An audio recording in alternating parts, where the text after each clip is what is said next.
एक समय में गंगा देवलोक में बहती थी, अभी पृथ्वी पर कैसे है? चलिए आज हम जानते हैं कि गंगा की कहानी क्या है। गंगा को मोक्षदायिनी माना गया है। दरअसल राजा भगीरथी के पूर्वज कपिल मुनि के श्राप से भस्म हो गए थे। गंगा ही उनका उद्धार कर सकती थी। भगीरथी अन्न जल छोड़कर तपस्या में लग गए। गंगा ने फाइनली धरती पर आना स्वीकार तो कर लिया, लेकिन प्रॉब्लम ये थी कि गंगा के पानी की धार का वेग यानी कि पावर पृथ्वी नहीं संभाल सकती थी। तो गंगा ने कहा मेरी धार को सिर्फ शिव की जटाएं ही रोक सकती हैं। भगीरथी अब शिव की आराधना में लग गए। शिव प्रसन्न हुए और फाइनली गंगा दशहरा के दिन गंगा धरती पे आई और अपनी मंद मंद रफ्तार से काशी से होते हुए बढ़ चली राजा भगीरथी के पीछे पीछे। मकर संक्रांति के दिन गंगा पहुंचती हैं बंगाल की खाड़ी, राजा भगीरथी के पूर्वजों का उद्धार करने के लिए। और उसी समय से बंगाल की खाड़ी को गंगा सागर के नाम से भी जाना जाता है। तो ये थी एक कहानी, लेकिन कहानी के पीछे का सच तो ये भी है कि राजा भगीरथी की मेहनत को आज हमने गंदे नाले में बदल दिया है। आपको और हमको तो कोई फर्क नहीं पड़ता है, क्योंकि हमारे घरों में तो आरओ सिस्टम लगा हुआ है, शुद्ध जल। लेकिन कोई है जिसे फर्क पड़ा था आज से 50 साल पहले 1972 में। तो आज मुलाकात करेंगे डॉक्टर बीडी त्रिपाठी जी से, जो पिछले 50 सालों से गंगा को पोल्यूशन फ्री करने में लगे हैं, कर्तव्यबद्ध हैं। और यही नहीं, ये दुनिया के पहले आदमी हैं जिन्होंने कहा था कि गंगा इज गेटिंग पोल्यूटेड। ज़्यादा बात नहीं करते, उन्हीं से मिलते हैं। सर, तो सर क्या ये सच है कि आप पिछले 50 सालों से गंगा पोल्यूशन पे काम कर रहे हैं? और मैं पहला वैज्ञानिक हूँ जिसने गंगा पर शोध की शुरुआत की थी। और 21 जुलाई 1981 को फर्स्ट जो पार्लियामेंट ने एक्सेप्ट किया था कि गंगा का पानी प्रदूषित हो रहा है, वो हमारे शोध पर आधारित था, जिस पर कि सरकार ने पहली बार एक्सेप्ट किया। सर गंगा कहाँ से शुरू होती है और कहाँ विलय होती है? अभी आप देख रहे होंगे कि जो गंगा गंगोत्री से निकलती है, तो गंगोत्री से बंगाल की खाड़ी तक 2525 किलोमीटर की यात्रा तय करती है। इस 2525 किलोमीटर की यात्रा में वो 5 प्रदेशों से बहती है। पहले उत्तराखंड हो गया, उत्तराखंड के बाद उत्तर प्रदेश, बिहार, झारखंड और वेस्ट बंगाल। इन 5 प्रदेशों में तो एक एक्सक्लूसिव बात मैं गंगा का बताना चाहता था, जिसके बारे में लोग नहीं जानते हैं अभी भी। इन 5 प्रदेशों से गुजरने के वक्त गंगा हर स्टेट में क्या ऐसा एक्सक्लूसिव इकोसिस्टम जनरेट करती है? गंगा इन 5 प्रदेशों से बहते हुए 3 मेजर इकोसिस्टम बनाती है। पहला हिमालयन इकोसिस्टम, उसका एनवायरनमेंट ऑल टुगेदर डिफरेंट है। फिर मैदानी भाग आ जाता है और लास्ट में सुंदरबन का जो दलदली इलाका है वो इकोसिस्टम बनाता है।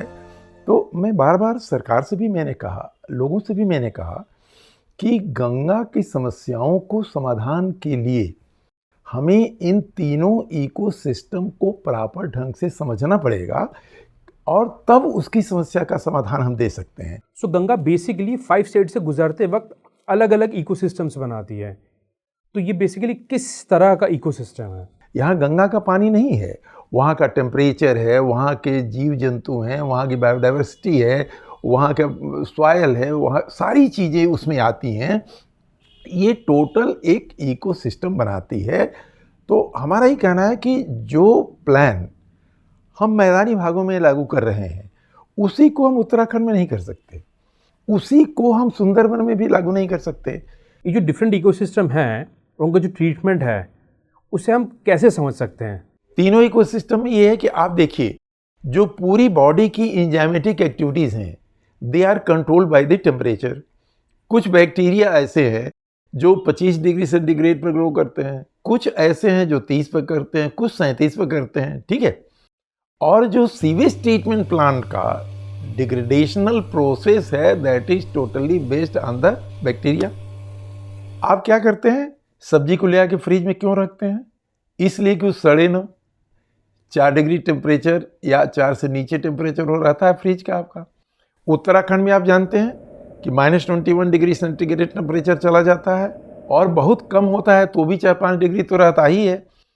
तो यदि आपका सीवेज ट्रीटमेंट प्लांट इस सिस्टम पर काम करता है कि टेम्परेचर सेंसिटिव है, तो जो बनारस में bacteria based sensitive treatment plant आपने लगाया, यदि उसको गंगोत्री में लगा देंगे तो क्या काम करेगा? नहीं करेगा, पूरा सिस्टम फेल कर जाएगा। वहां पर तो जैसे आपकी सब्जी नहीं सड़ती है, वैसे ऑर्गेनिक मैटर कभी नहीं सड़ेगा, ऐसे ही पड़ा रहेगा। तो सर, इस प्रॉब्लम का सोल्यूशन क्या है? आप कैसे देखते हैं इसे? हमारा ही कहना है कि इकोसिस्टम की प्रॉपर स्टडी होनी चाहिए। स्टडी होने के बाद वहाँ की जो स्पेसिफिक समस्या है, उस स्पेसिफिक समस्या का समाधान निकाला जाना चाहिए। अब जैसे मुझसे आप पूछेंगे कि 1972 में जब मैंने शोध किया था, 1972 से 75 तक जब मैंने शोध किया, तो वो जो हमारा 5 साल का जो 72 से 77 तक जो 5 साल का शोध था, जब पहली बार लोगों के सामने आया, उसमें एक कहना पाप था कि गंगा प्रदूषित हो रही है। जब मैंने पहली बार कहा कि गंगा का पानी प्रदूषित हो रहा है, तो बनारस की धार्मिक जनता ने हमारा निकलना दूभर कर दिया था। लेकिन कालांतर में आपने देखा कि आज हर आदमी इसको मानने लगा है, और हमारे ही शोध पर आधारित जो 21 जुलाई 1981 को पार्लियामेंट ने एक्सेप्ट किया कि हाँ, बनारस हिंदू यूनिवर्सिटी के डॉक्टर बी.डी. त्रिपाठी ने कहा है कि गंगा का पानी प्रदूषित हो रहा है, तो उन्होंने ये भी पूछा था बनारस हिंदू यूनिवर्सिटी से कि फिर सरकार को क्या करना चाहिए। उसके बाद Ganga action plan phase first बना, फेज सेकंड बना, उसके सेकंड के बाद कुछ गैप चला। गंगा एक्शन प्लान तो ऑलरेडी बन चुका था, फिर इसका एक्चुअल इम्प्लीमेंटेशन कब शुरू हुआ? माननीय मोदी जी जब आए और इन्होंने 2014 में जब ये कहा कि माँ गंगा ने मुझे बुलाया है, तब से गंगा प्रदूषण नियंत्रण का प्रोग्राम इफेक्टिवली लागू शुरू हुआ। क्योंकि उन्होंने कहा ही नहीं, उन्होंने 20,000 करोड़ रुपए की व्यवस्था की। गंगा को बचाना हमारी भावी पीढ़ियों को बचाना है। गंगा को निर्मल करेंगे तो गंगा को अविरल करने से कोई रोक नहीं पाएगा। गंगा की साफ सफाई पे गवर्नमेंट इतना इन्वेस्टमेंट कर रही है, but majorly what is the real Ganga crisis in today's time? अब आज के डेट में यदि आप हमसे बात करेंगे, तो मैं आपसे कहना चाहूँगा एज ए साइंटिस्ट कि गंगा के प्रदूषण नियंत्रण की बात या गंगा के प्रदूषण की बात तो अब सेकेंडरी हो गई। प्राइमरी गंगा की जो समस्या है वो है कि गंगा के पानी निरंतर कम होता चला जा रहा है, उसका प्रवाह कम होता चला जा रहा है। पानी के प्रवाह में लगातार कमी होने की वजह से इसका बायोडाइवर्सिटी पर असर पड़ा है, यहाँ के जीव जंतुओं पर पड़ा है, फ्लो पर पड़ा है, और गंगा के डाइल्यूशन फैक्टर पर पड़ा है। ऐसा नहीं कि काम नहीं हुआ, सरकार ने पिछले कुछ दशकों में बहुत काम किए, ढेर सारे सीवेज ट्रीटमेंट प्लांट लगाए, लेकिन अब भी ऐसी स्थिति है कि कहीं कहीं जब टेस्ट होता है तो प्रदूषण के पैरामीटर्स इंडिकेट करते हैं कि यहाँ पर जो है प्रदूषण हो रहा है। ऐसा क्यों? जी बिल्कुल, मेरा भी यही सवाल है। अगर treatment plan was the only solution और फिर भी अगर टेस्टिंग में pollution parameters are not as per accepted, तो फिर ऐसा क्यों? ऐसा इसलिए कि थोड़ा भी ऑर्गेनिक मैटर जो जा रहा है वो डाइल्यूट नहीं हो पा रहा है। डाइल्यूट नहीं हो पा रहा है तो पोल्यूशन इंडेक्स हाई मिलेंगे, बीओडी हाई मिलेगा, डिजॉल्व ऑक्सीजन कम मिलेगा, बायोडाइवर्सिटी कम मिलेगी। तो ये सारी चीज़ें हो रही हैं। तो मैं आपसे ये कह रहा था कि आज की जो गंगा की समस्या है उसमें पानी का निरंतर कम होना या फ्लो कम होना है। अब इस फ्लो को कम होने के कारण क्या हैं? तो पहला कारण यह है कि उत्तराखंड में आपने देखा कि हाइड्रो पावर जनरेशन के लिए जो है वहाँ पर बड़े बड़े बांधों को बना करके जलाशय तैयार किया गया और फिर पानी कौन सा छोड़ा गया। हम प्राइम मिनिस्टर की मीटिंग में एक बार बात चल रही थी, अधिकारियों ने ये कहा कि हम तो साफ बिजली बनाने के लिए पानी रोकते हैं और उसके बाद उसको छोड़ देते हैं। रोकते तो पूरा जो है बांध बनाकर हैं, लेकिन छोड़ते कितना है? जो टरबाइन चलाने के लिए छोड़ते हैं वही ना पानी आता है। तो एक पहला हुआ कि वहाँ पर बांधों में हमने रोका, जैसे ही नीचे आते हैं हरिद्वार में, वहाँ से भीमगौड़ा कैनाल के माध्यम से जो है आपने देखा होगा कि पानी दूसरे प्रदेशों को भी सप्लाई हो रहा है, ठीक है, ड्रिंकिंग वाटर के रूप में। तीसरा चीज़, जब आगे चलेंगे तो all along the length of Ganga जो है, गंगा के दोनों किनारे लिफ्ट कैनाल्स बने हुए हैं। लिफ्ट कैनाल से पानी स्टक करते हैं, एक्सट्रैक्ट करके और खेतों में सिंचाई के लिए देते हैं। और लास्ट कारण ये है कि पूरे गंगा बेसिन में ग्राउंड वाटर सर्वे की रिपोर्ट आप देखेंगे तो भूजल स्तर नीचे जा रहा है। इसकी रिचार्जिंग के लिए भी गंगा का पानी जा रहा है। तो जब ये समस्याएं हमारे सामने हैं तो प्रश्न ये है कि how to enhance the flow in Ganga, कि जो मेजर इसकी गंगा की ट्रिब्यूटरीज हैं हिमालय रीजन में जो है, उनके मेन स्ट्रीम पर जो बड़े बड़े बांध बना रखा है आपने, वो छोटे छोटे पावर जनरेशन जो साइड से छोटी नदियां आ रही हैं उसके ऊपर बना दीजिए, तो मेन स्ट्रीम आपका अनडिस्टर्ब रहेगा। ठीक है, ये तो पावर जनरेशन का सोल्यूशन हुआ, बट दिल्ली जैसे शहरों का वाटर सप्लाई का प्रॉब्लम कैसे सॉल्व होगा? इसके लिए हमारा कहना था कि धरती पर पानी का स्रोत क्या है, रेन वाटर हार्वेस्टिंग और उसके लिए ग्राउंड वाटर रिचार्जिंग। तो यदि rain water harvesting, ground water recharging की प्रॉपर टेक्निक, साइंटिफिक टेक्निक, उसको जो है हम प्रदेशों में इम्प्लीमेंट कर दें तो पानी के मामले में सेल्फ सस्टेनेबल सिस्टम हो जाएगा। तो जब सेल्फ सस्टेनेबल हो जाएगा then only you can enhance the flow of water in the Ganga. मगर गंगा का वाटर फ्लो बढ़ाने से पोल्यूशन लेवल कैसे कम हो सकता है? पिछले वर्षों जब महाकुंभ लगा था प्रयाग में, 10 करोड़ लोगों ने स्नान किया था उसमें, 10 करोड़। और पूरे इलेक्ट्रॉनिक वर्ल्ड की इलेक्ट्रॉनिक मीडिया जो है, प्रिंट मीडिया के लोग निगाह गड़ाए बैठे थे प्रयाग में। क्या कोई बीमार हुआ? क्या कोई मौत हुई? क्या किसी को कोई ऐसी सूचना आई कि पानी के प्रदूषण के कारण ऐसा नुकसान हो गया? नहीं आई। कारण क्या था? कारण क्या था कि ऊपर से पानी छोड़ दिया गया था और उन दिनों गंगा में पानी का प्रवाह बढ़ गया था, जिसकी वजह से मैंने खुद टेस्ट किया था पानी का, जो 10 करोड़ लोगों के स्नान के बाद पानी का BOD 25 से 27 मिलीग्राम प्रति लीटर हो जाना चाहिए, वो 4 से 5 हुआ था सिर्फ। हमारे लिए भी आश्चर्य की बात थी कि ऐसा क्यों हो रहा है। बाद में पता लगा कि पानी छोड़ा गया था और डाइल्यूशन बढ़ गया। डाइल्यूशन बढ़ने से ये समस्या नहीं आई। Why is Ganga so important and relevant to us? अगर रिलीजियस आधार को छोड़ दें तो गंगा हमारे लिए क्यों इंपॉर्टेंट है? आप जानते हैं 45 करोड़ लोग गंगा बेसिन में रहते हैं, जो अपने पानी पीने के लिए, अपने जीने के लिए, बायोडाइवर्सिटी के लिए जीवन की आधार है गंगा।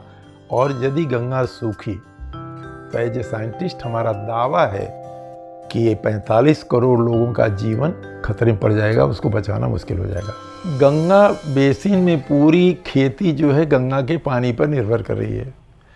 ड्रिंकिंग वाटर के लिए आप उसके ऊपर डिपेंड करते हैं, बेदिंग के लिए आप उसके ऊपर डिपेंड कर रहे हैं। आप ही नहीं, आपके पशु पक्षी सारे गंगा के ऊपर डिपेंड कर रहे हैं।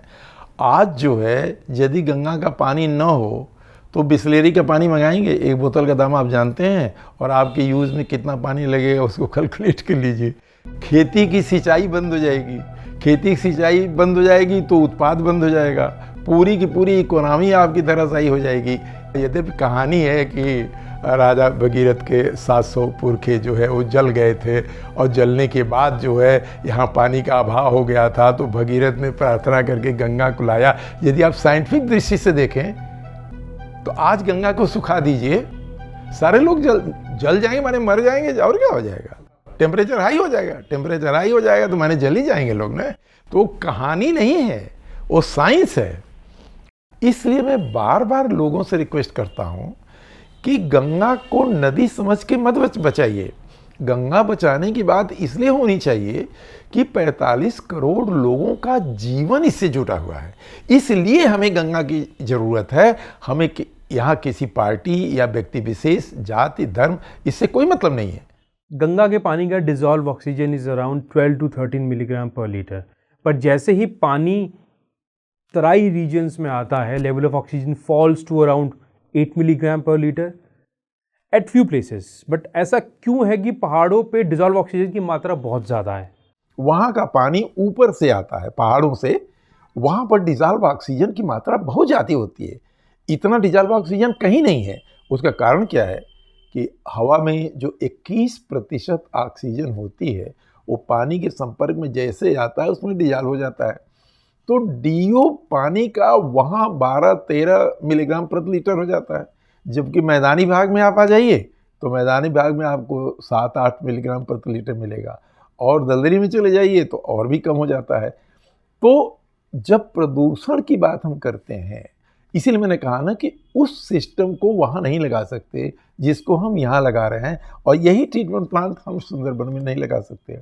तो समस्याओं को समझना पड़ेगा, उसके बाद समाधान देना पड़ेगा। ऑर्गेनिक मैटर का प्रदूषण और फैक्ट्रीज के इंडस्ट्रियल वेस्ट के प्रदूषण में, इन दोनों में क्या समानताएं हैं? पोल्यूशन इसलिए अलग है कि पोल्यूशन, देखिए, प्रदूषणकारी जो है ऑर्गेनिक मैटर जब सीवेज से निकल रहा है, यदि ये सड़े ही ना, तो सड़ेगा नहीं तो बैक्टीरिया नहीं पैदा करेगा, बैक्टीरिया नहीं पैदा करेगा तो रोग नहीं पैदा करेगा, तो ऐसे पड़ा रहे क्या फ़र्क पड़ता है। लेकिन जब टेम्परेचर ज़्यादा हो जाता है तो यहाँ सड़ने लगता है, बैक्टीरिया पैदा होते हैं। उस पानी को यदि आप पी लें तो आपको तमाम रोग हो जाएगा, स्किन, पानी नहाने के लिए चले जाए तो स्किन डिजीज।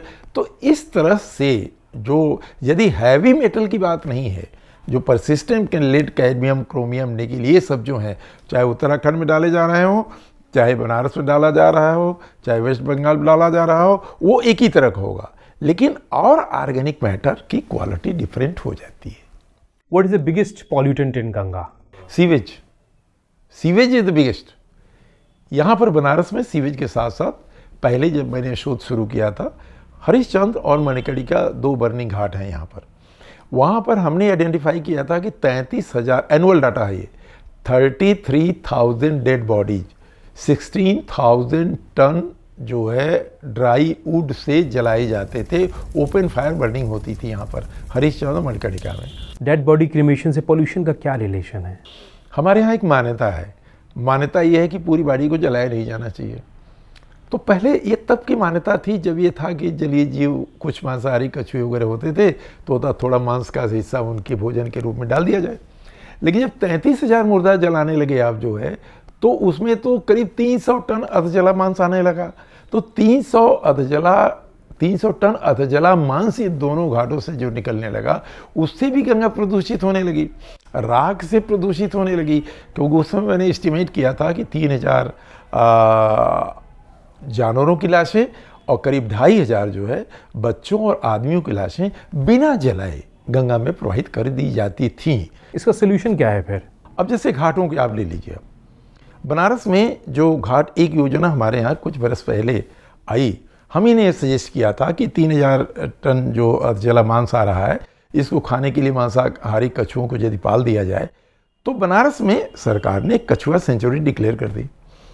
कछुआ सेंचुरी के लिए कछुए डाले गए, लेकिन उनके प्रजनन के लिए जो पूरब का राइट हिस्सा है यहाँ पर जो है, उसमें बालू का खनन बंद कर दिया गया। तो बालू का खनन जब बंद हुआ तो बालू के टीले बनने लगे। तो जब बालू के टीले बनने लगे तो उससे पानी का दबाव बढ़ गया।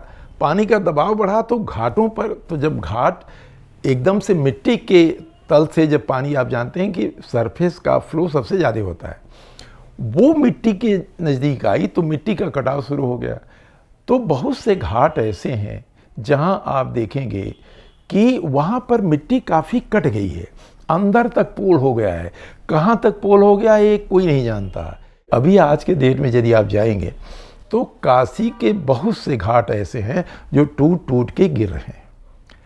इसका जांच होना, और घाट ही नहीं है ये, घाट के साथ आप देखेंगे बहुत से मंदिर खड़े हैं किनारे पर, हॉस्पिटल खड़े हैं, बड़ी बड़ी बिल्डिंगें खड़ी हैं, हमारे धरोहर कुछ बिल्डिंगें खड़ी हैं, वहाँ हेरिटेज बिल्डिंगें खड़ी हैं।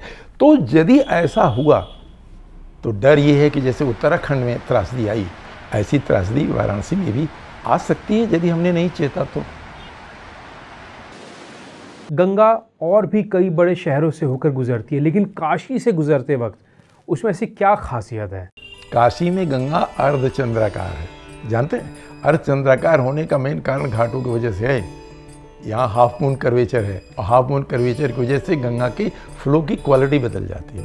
तो आप जानते हैं ना कि गंगा का फ्लो तो हमेशा अप स्ट्रीम से डाउन स्ट्रीम में होता है। तो जब आप दशाश्वमेध राजेंद्र घाट पर जाएंगे तो हाफ मून कर्वेचर का प्रभाव ये है कि बीच का पानी और उस पार का पानी वो तो डाउनवर्ड फ्लो है, लेकिन इधर किनारे का पानी जो शहर के है ये क्या करता है कि उल्टा फ्लो करता है, ये अपवर्ड फ्लो होता है। और इसके कारण, यही एक कारण है जिसकी वजह से घाटों की तरफ कभी सैंड डिपॉजिट नहीं होता। सैंड का डिपोजिशन उस पार होता है, लेकिन सिल्ट का डिपोजिशन जब बाढ़ भी आती है तो शहर की तरफ सैंड, नहीं तो सैंड डिपॉजिट होने लगे तो पता लगा सारा का सारा बालू के टीले हो गए। ये हाफ मून कर्वेचर का इम्पैक्ट।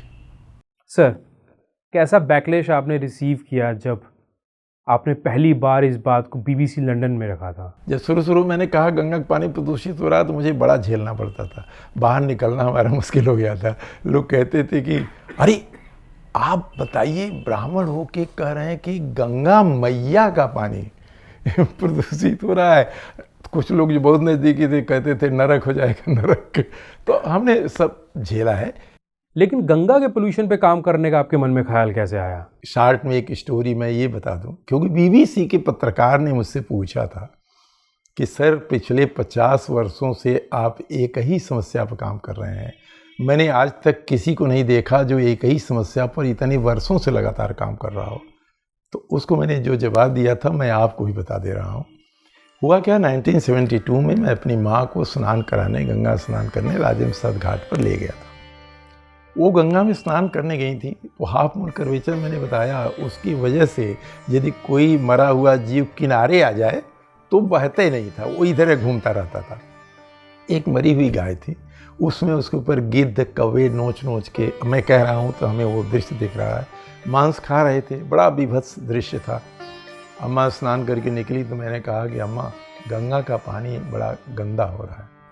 उसमें प्रदूषण की बात नहीं थी, गंदा हो रहा है। तो जानते हैं, उन्होंने डांटते हुए मुझे कहा, डांटते हुए कहा कि चुप रहो, तुम लोग पढ़ लिख क्या लिए, गंगा मैया के प्रति आस्था खत्म हो गई। उस दिन अंदर से हमारी आत्मा की ये चित्कार थी। मैंने गंगा जल लेके कसम खाया कि पूरा जीवन गंगा को प्रदूषित होने से बचाने के लिए मैं काम करूंगा।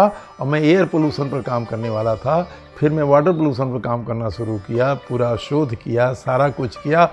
तो वो मैंने कहा उससे, पत्रकार से, कि मैं सेंटिमेंटल ढंग से अटैच हूँ इससे, इट इज़ माई सेंटिमेंट, इसलिए मैं इसी समस्या पर काम कर रहा हूँ। और शायद जब तक मैं धरती पर रहूँगा गंगा प्रदूषण नियंत्रण के लिए काम करता रहूँगा।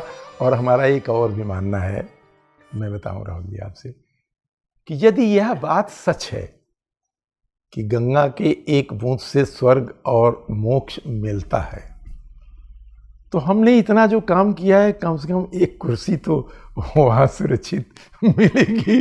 उसके बाद किसने देखा है कि बाद में क्या होता है।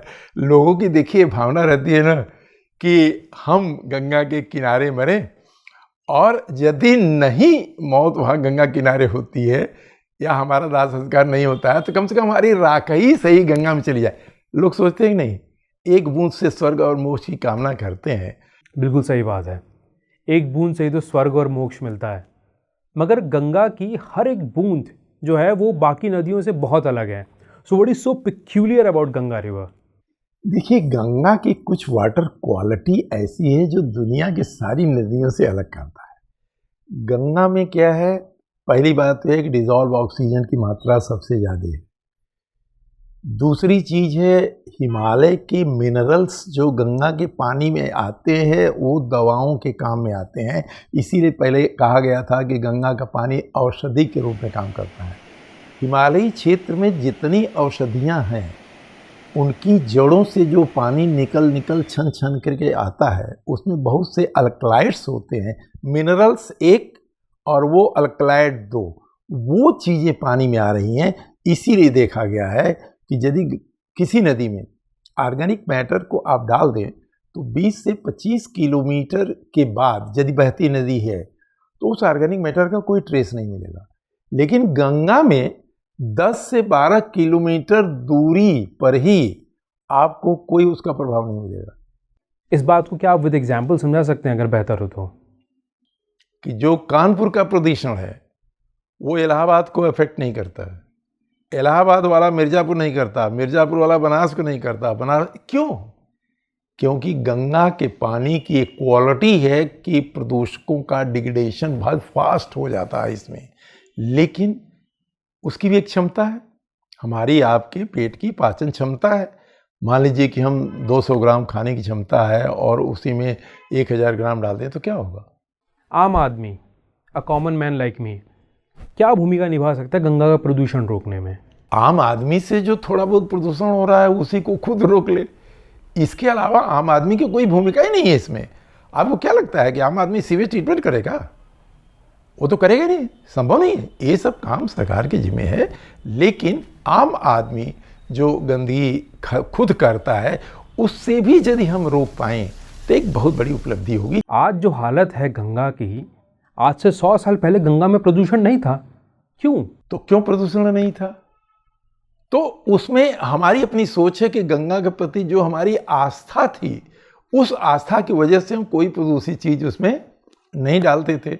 मुझे एक घटना याद आती है, चुनार घाट में गया था मम्मी के साथ अपनी जो है, और गंगा स्नान करने गया था, और वहाँ मैं खड़ा था और पहला पैर मैंने पानी में डाला, जैसे बच्चे होते हैं।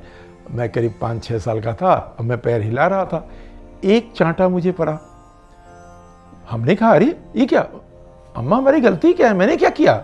जानते हैं उन्होंने कहा कि गंगा में पहले पैर क्यों डाला? गंगा का पानी लो, आचमनी करो, प्रणाम करो, तब पैर डालो। हम तो उस संस्कार में पले हैं। हमारे अंदर वो संस्कार है कि हम कार के अंदर रहते हैं, जब किसी मंदिर के सामने से कार गुजरती है तो बिना किसी के कहे हमारा सर झुक जाता है। हम गंगा के किनारे जाते हैं तो हमारी हिम्मत नहीं पड़ती है कि जो है उसके पानी को बिना चरणामृत लिए या बिना प्रणाम किए मैं कुछ करूं उसका। तो यदि ये आप में, लोगों में, बच्चों में हो जाए तो क्या गंगा कोई प्रदूषित करेगा? बाद में लोग इंडस्ट्री बनाने लगे, गंगा को भूलने लगे, तो गंगा संस्कार से विरत हो गए लोग। उत्तराखंड से गंगा भी आती है, यमुना भी आती है, फिर क्यों इतना ड्रास्टिक डिफरेंस है दोनों की वाटर क्वालिटीज में? ड्रास्टिक डिफरेंस इसलिए है कि जिस जगह से होकर के, जिस चैनल से होकर के बहती है, वहाँ की mineral quality, sand quality, soil quality सब अलग है।